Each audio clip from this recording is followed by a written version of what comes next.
Saat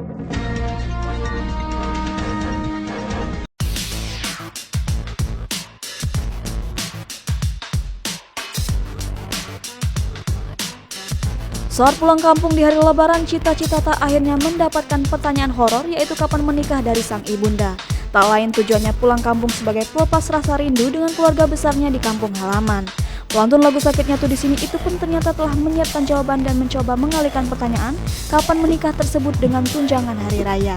Cita mengakui jika sang ibunda telah meminta cucu dari dirinya. Namun ia tak mau terburu-buru soal masa depannya, khususnya persoalan hubungan asmara. Cita-cita tak memutuskan untuk pulang ke kampung halamannya di Bandung, pulang pergi di saat larangan mudik sedang digencarkan. Namun menurutnya ia telah menyiapkan berbagai macam surat kesehatan dan pekerjaan agar dapat mengunjungi sanak keluarganya di sana hanya dalam 1 hari, lalu memutuskan untuk melanjutkan pekerjaan barunya syuting.